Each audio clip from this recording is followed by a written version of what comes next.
Donald Trump vows to remain in the U.S. presidential race, despite some prominent Republicans calling on him to drop out. An airstrike hits a funeral hall in Yemen, killing at least 82 people.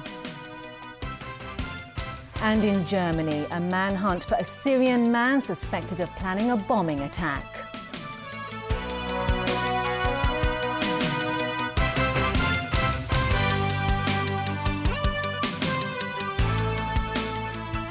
Hello and a very good evening. Senior Republican Party members have begun to distance themselves from presidential candidate Donald Trump after he was exposed having made lewd remarks about women.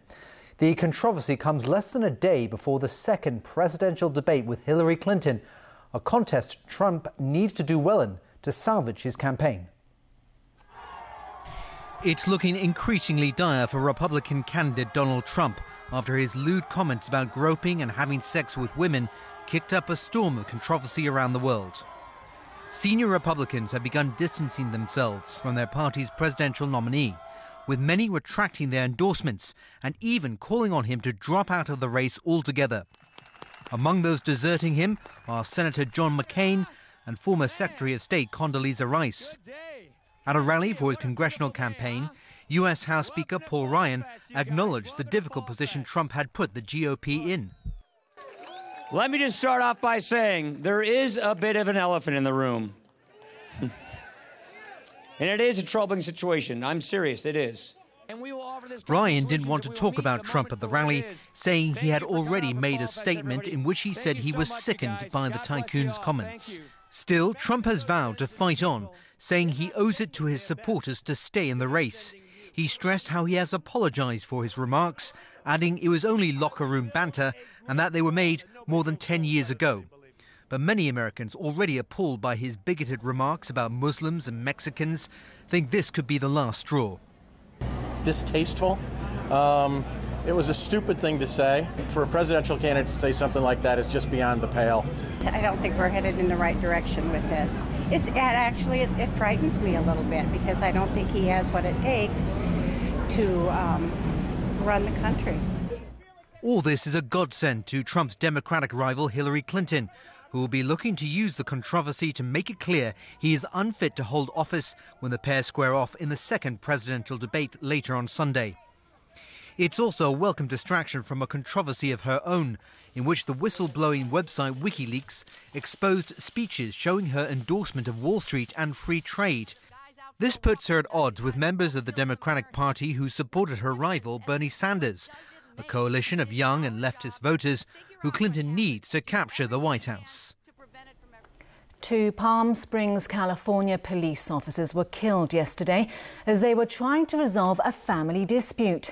Officials say one of the men they had been speaking with suddenly pulled out a gun and opened fire on them.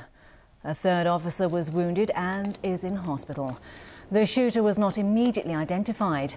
Tactical officers have surrounded the house where the shooting took place. Authorities believe the gunman might still be holed up inside. Hurricane Matthew has slammed into the southeastern coast of the United States. The storm, which has now been downgraded to a post-tropical cyclone, has left at least 11 people dead and more than 2 million businesses and homes without power. The same storm earlier laid waste to the island nation of Haiti, where close to 900 people are dead. James Aitken reports. It will go down as one of the most potent hurricanes on record. Weakened but still menacing, the most powerful Atlantic storm since 2007 pounded several coastal states. This catastrophe this weekend is something else. Longtime Florida resident James Register is surveying the damage after a storm that left parts of his neighborhood unrecognizable. I'm waiting for the electric company to come and do the pole. Then maybe I can find someone to start cutting the tree. That side of the house, the whole part of the roof is missing. At one point, Matthew triggered evacuations of at least 2 million people. Area residents are still being warned to be cautious, and many roads remain impassable. Widespread flood warnings are issued, and forecasters expect 40 centimeters of rain to fall in some areas, along with massive storm surges and high tides. Analysts project that Matthew's rampage across the southeast U.S. could cost up to $6 billion in insured losses on residential and commercial properties. Still, there is a sense it could have been much worse. I think we are fortunate in that some areas were not as severely impacted as they possibly could have been. Had we had a direct landfall hit, the consequences would have been much more severe than we believe they are now. But in Haiti, it was much worse. Matthew, which at one point reached Category 5 status, was much stronger when it plowed directly into the Caribbean island nation. As officials begin to add up the cost of the damage, more than 60,000 people remain in shelters. Though gradually weakening, Matthew is expected to remain potent this weekend as it creeps near the North Carolina coast. James Aiken, TVB News. In the Middle East, a Saudi-led coalition airstrike has hit a funeral hall packed with thousands of mourners in Yemen's capital. As many as 140 people were killed and more than 500 others were injured. A UN official says it is one of the most deadliest single attacks of the country's civil war. The raid was the latest in a string of bombings by the coalition that have struck hospitals, markets and other public places.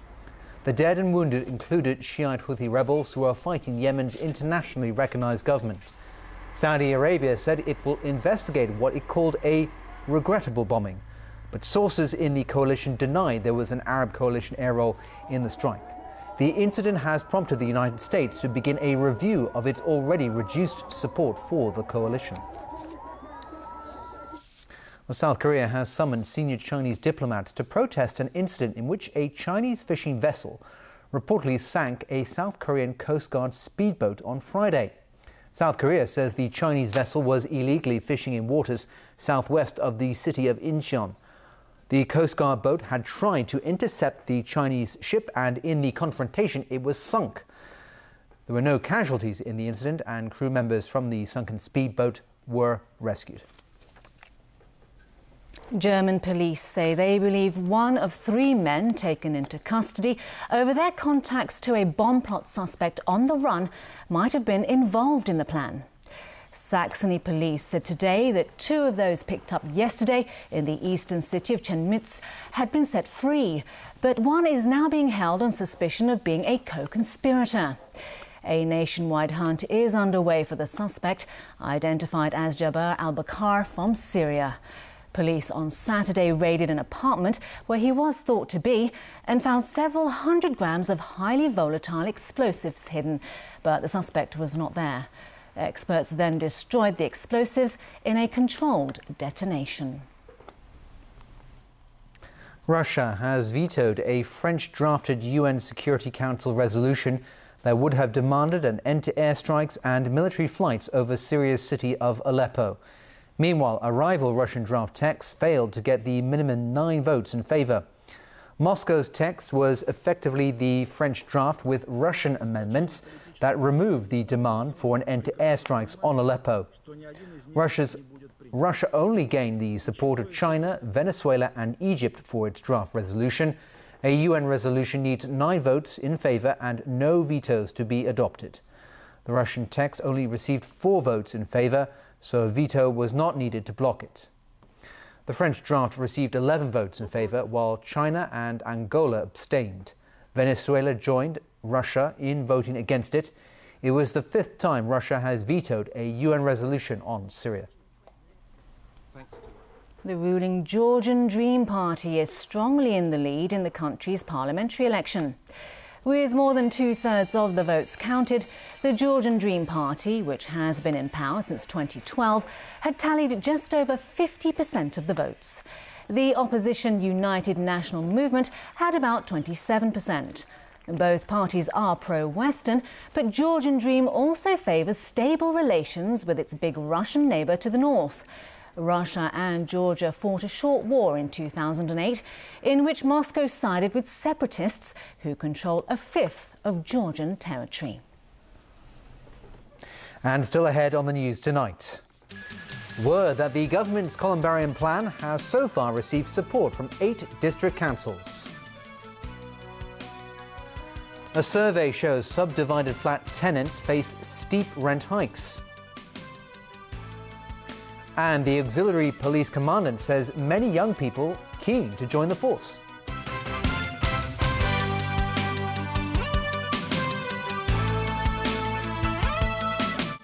Hillary Clinton may have had the upper hand in the first round of the debate, but Donald Trump says he's going to get tougher in the second round by bringing up Bill Clinton. Don't miss the second round of the US presidential debate. Live Monday morning at 9, with the same night rerun at 9:35, right here on Pearl.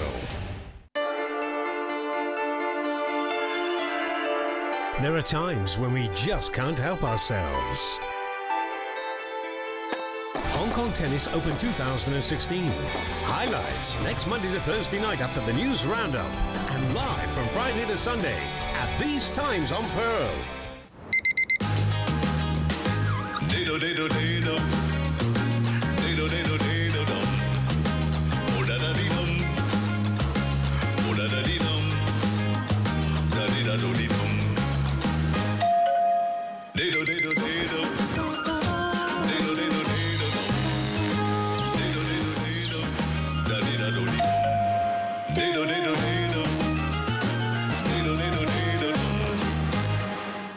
It was big, it was exciting. This is exactly what we're looking for. The 10th year celebration of incredible talent, drive, and determination. I have to say, that was pretty spectacular. Tonight, Nature's Bounty presents America's Got Talent, Season 10, at 8:30 on Pearl.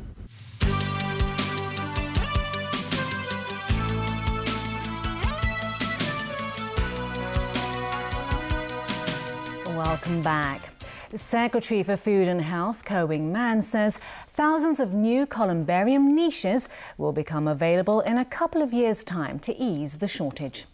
He also says the government has received the green light from 8 of the city's 18 district councils to build columbariums in their neighbourhoods. In keeping with Chungyang Festival traditions, thousands of Hong Kongers headed to cemeteries today to visit their ancestors' graves. This as the government grapples with a looming shortage of niches. With not enough land to supply the living with homes, Hong Kong is also running out of space to house the dead.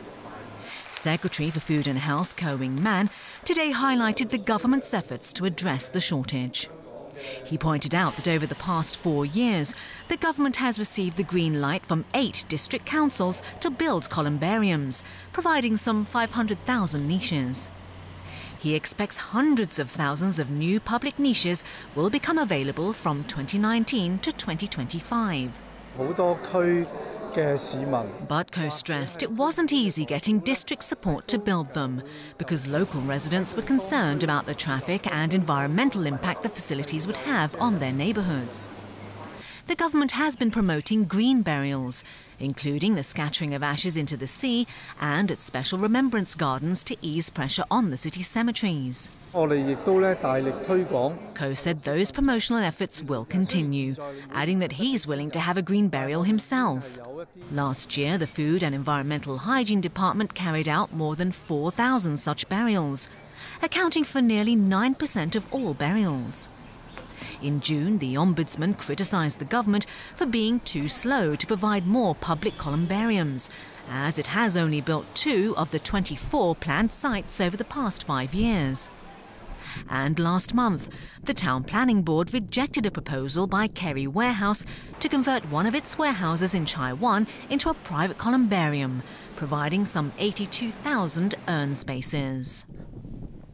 Dignitaries and World War II veterans gathered at City Hall Memorial Garden this morning to remember those who died in the defence of Hong Kong between 1941 and 1945. Chief Executive Leung Chun-ying and other top government officials observed a 2-minute silence before laying wreaths at the memorial shrine. War veterans groups, student groups, community leaders, religious leaders, lawmakers, executive council members and Beijing Liaison Office representatives were also at the event. One student had to be taken for medical treatment after fainting during the ceremony. The government has been urged to provide more support to elderly carers of mentally disabled children. This comes as the body of a 77-year-old woman was found in her home in Sha Tin days after her death, with her mentally disabled son unaware of what had happened. Adam Shu reports.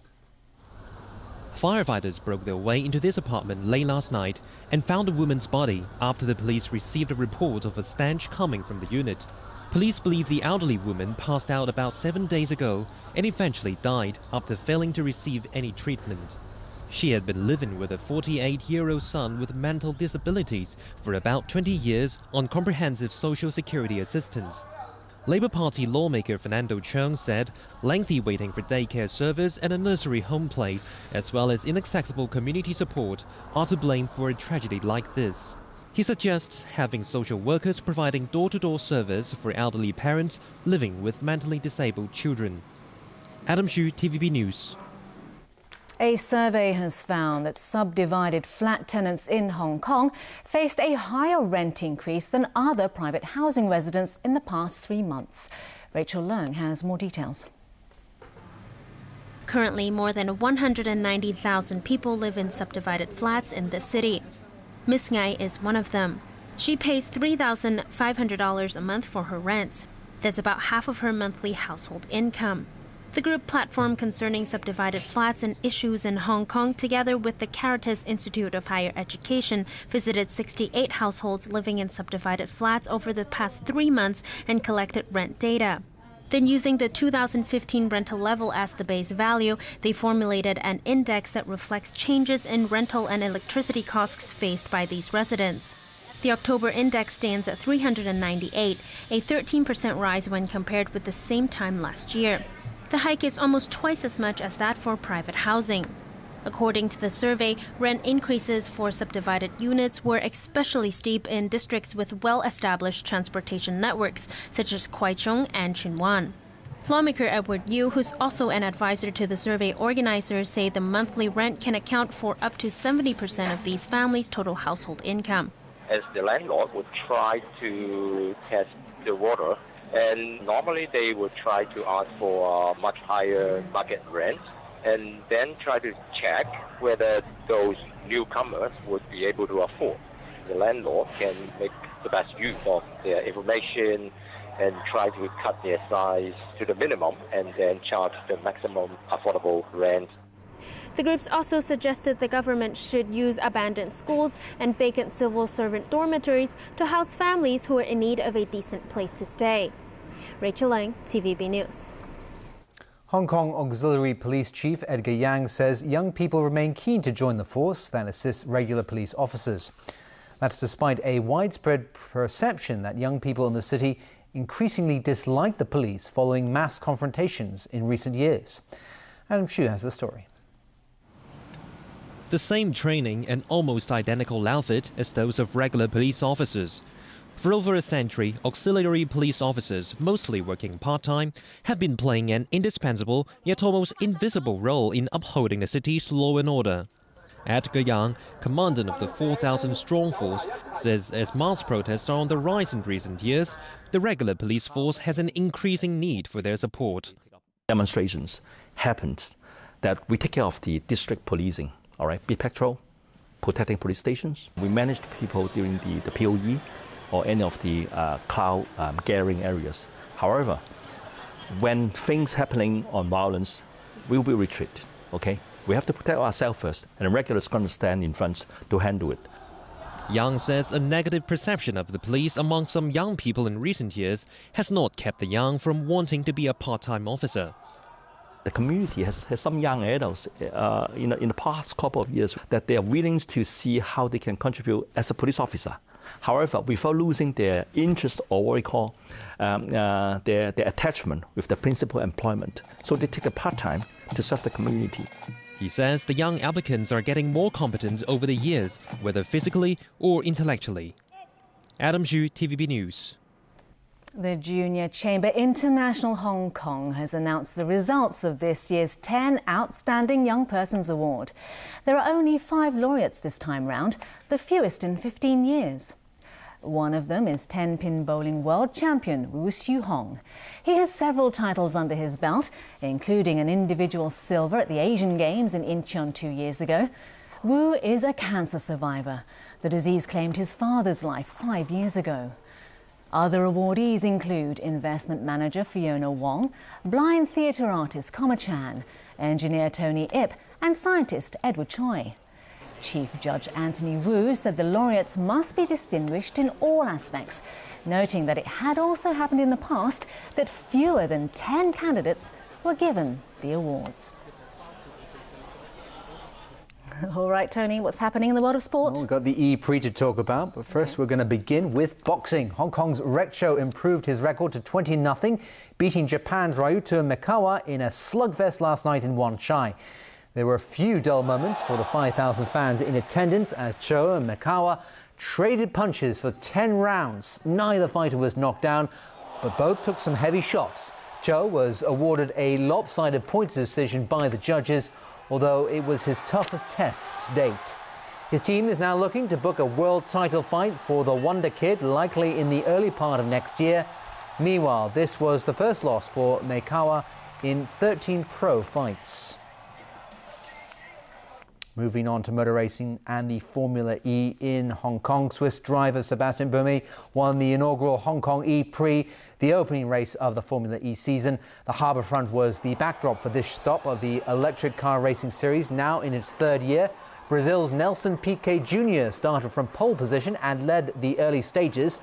One of the interesting elements to this brand of racing is that the drivers need to change vehicles at some point because the cars are unable to complete a full race on one battery charge.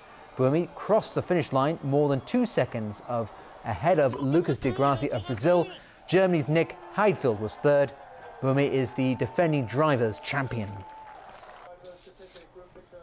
Moving on to football, England defeated Malta 2-0 at Wembley Stadium. The Three Lions have taken maximum points so far in World Cup qualifying. Here's Jameson Wong.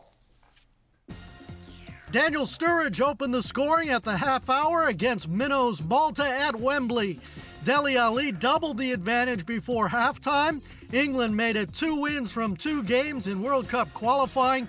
A successful debut for caretaker manager Gareth Southgate.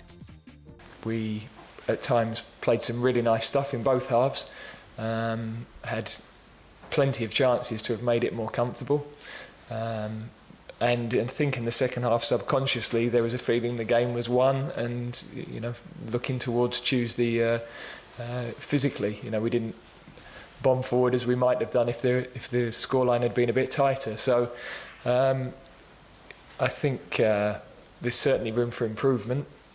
But that's not a bad place for us to be.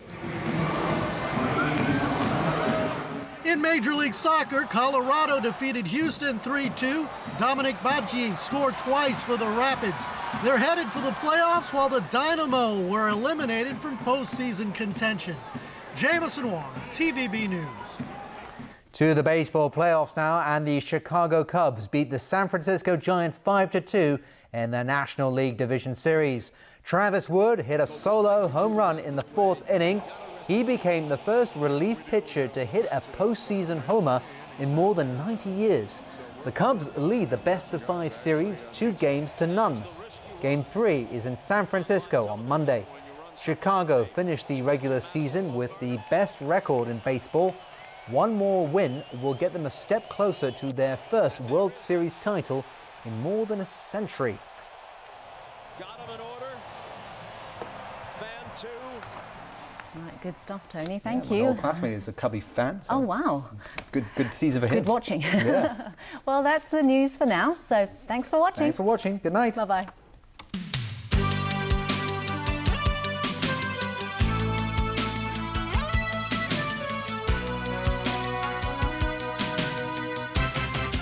As government and developers vie to revitalise older neighbourhoods, an increasing number of grassroots groups gather troops online and conduct a myriad of activities to preserve the historic and distinctive character of their districts. The Pearl Report finds out more. The Pearl Report, Monday night at 8. Dream big, everyone. Welcome to the most coveted kitchen, where food dreams come true. I think it's really, really tasty. You can cook. This apron makes me feel like I can do anything. Let battle commence. Monday, MasterChef. Season 6 at 8:30 on Pearl. DPM sensor accurately detects your body pressure distribution, giving you a fully customized point-to-point mattress. Revolutionizing sleep. DPM, more than sleep. She's a lady. Oh, she's a lady. Talking about the little lady. And the lady is mine. Timepieces that embody the spirit of travel. Experience food truck culture, Hong Kong style. Learn more about makeup removal skills. Plus, celebrate womanhood. Thursday night, Dolce Vita at 9 on Pearl.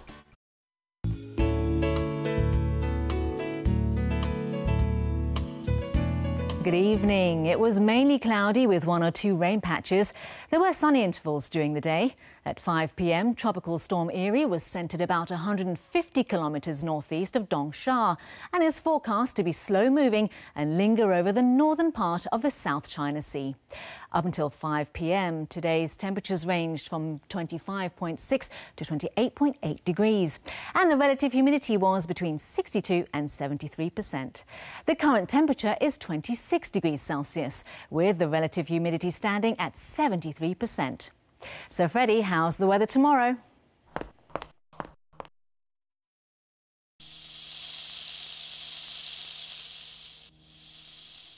Mainly cloudy, a few rain patches in the morning and at night. Cooler tomorrow morning with a minimum temperature of around 24 degrees. Sunny intervals during the day with a maximum temperature of about 28.